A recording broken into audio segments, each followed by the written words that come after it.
there's something really strange going on here. Look, one of the goals of this book is to normalize kinky behavior. All right, they want to take the kink out of kinky. Why there are so many millions of white suburban mothers in their 30s and 40s who want to be dominated by men is another interesting. And what does this say? They want to submit, and the fact that this outsells Harry Potter tells me we're not talking about a fringe audience here.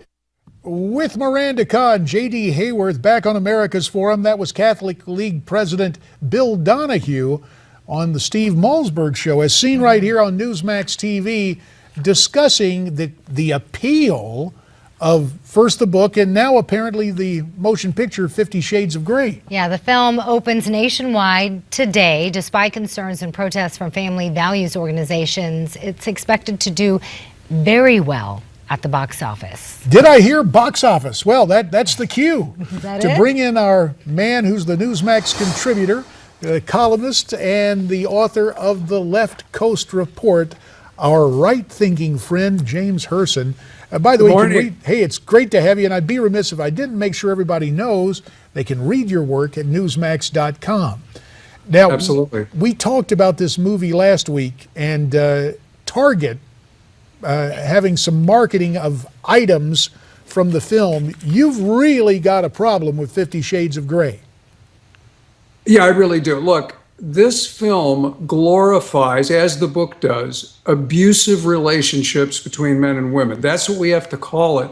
As a matter of fact, a study done in 2013 about the plot of the book compared it to the Center of Disease Control standards for emotional abuse and found it had stalking, intimidation, isolation, and the main character in the film shows the signs of an abused woman.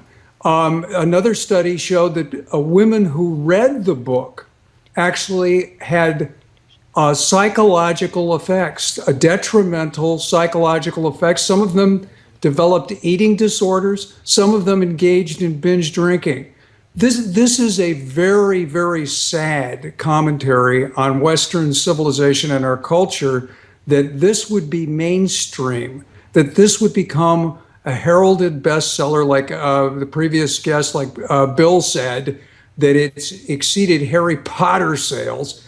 And of course, Hollywood, to cash in on this, makes what I understand, I'm not going to see this movie, but I understand from critics that I trust that it's a really rotten movie, that it's as the book is. The book has been slammed by critics as bad writing. So this to me is just taking our culture on a downward spiral. And then you mentioned Target. I even saw one company is marketing teddy bears with 50 Shades of Grey themes. It's shameful what's happening with revolving around this book and this film. James, Cincinnati's Archbishop Dinesher slammed the movie. Let's listen, or actually, why don't I read what he said? He said that it is a direct assault on Christian marriage. He wants pastors to discuss with their congregations about the destructive message of the movie. Ticket sales for this movie, though, are performing very well. In fact, in more conservative Christian down south, sales. Yeah, down south, kind of in the Bible Belt. So how do you reconcile that? We've got about a few seconds remaining, about 40 seconds. Well, first of all, I praise the bishop for his statements. I think it's that people aren't speaking out, and you're right. The online sales show that this will break box office records. It'll be a huge hit, but it's going to be dirty money. And just because, it's the old thing that our parents told us, just because everyone does it doesn't make it right. And we have standards that we can use. Those standards come from religious tradition.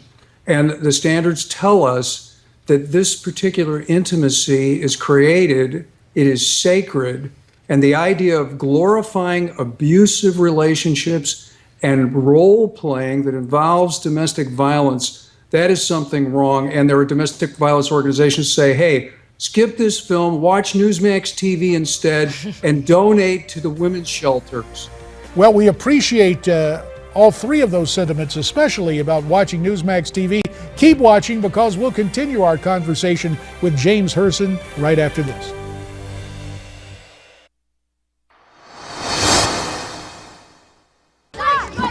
Hey, Hugo! Hey! Put down the bat right now! Go! Hugo! Hey, put down the bat. Huh? Listen, when adults talk to you, you listen to what they're saying, yeah? Why are you swinging the bat at Rocco like that?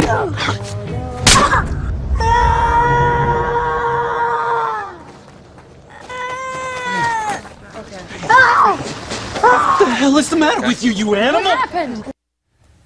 With Miranda Kahn, J.D. Hayworth back now on America's Forum.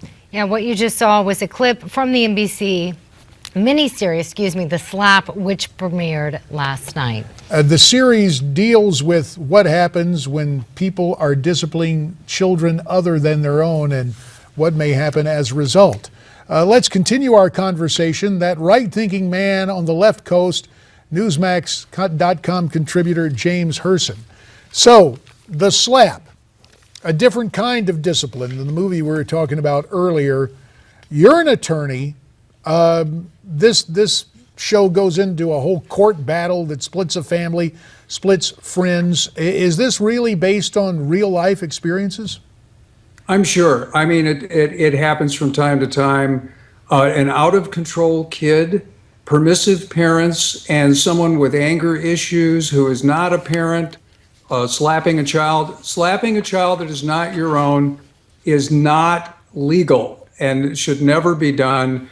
And depending upon the child and the extent of the injury, well, any slap like that is actionable under civil law, is potentially a crime. So all of those legal issues will come into such a situation.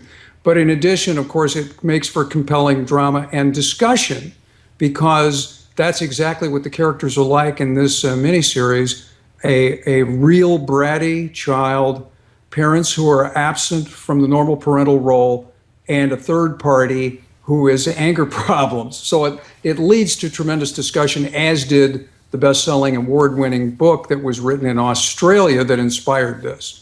James, one last topic to discuss about Hollywood. Newsmax listed its top 30 Hollywood Republican celebrities. In the article, noted author Ben Shapiro is quoted, "In Hollywood, if you say you're a conservative, the translation is you're a bad person." With names on the list like Clint Eastwood, Robert Downey Jr., and even Adam Sandler, why do conservatives have such a bad rep in Tinseltown? Well, the first reason, of course, is that the entire community is an insular bubble where all the social gatherings are filled with liberals, the topics are filled with liberals, their worldview is unanimous. So when someone has the courage to stand up, like the aforementioned, I would also add Patricia Heaton to that list, they know that they're going to get slammed for it. And the fact is that so many in Hollywood will not identify themselves, for example, as a Republican, but will call themselves an independent or a libertarian just to soften the blow. And it's just the way the community is. So young people that are going into that community have to be very cautious, if they have conservative leanings, not to let it be known, because it can be hazardous to their careers. So we've got this Newsmax list of the top 30 celebrities. Will this become basically a blacklist for these people in Hollywood? Well, the top 30 that are on the Newsmax list are people that are out of the conservative closet, so to speak. By the way, that terminology was coined by Charlton Heston himself. The late legend was, in fact, a conservative in Hollywood. So they're already been out there for a while, but to the extent that someone is outed as a conservative, a young person, it can have negative ramifications, and the phone may stop ringing. They may not be invited to the very important social gatherings of Hollywood that allow them to network and get work. You know, as you mentioned that, James, I think back to the late, great Charlton Heston, who appeared on my behalf during a couple of campaigns, voiced a radio spot for me. And on the other side, for the leftist, Robert Redford. So there we were with a Hollywood showdown in the Sonoran Desert in that congressional district. James Hirsen, our right-thinking man on the left coast and Newsmax contributor, we thank you very, very much for your time. And we don't want you to go away, because since Valentine's Day is coming up, hearts, flowers, and some thoughts from Miranda when we come back.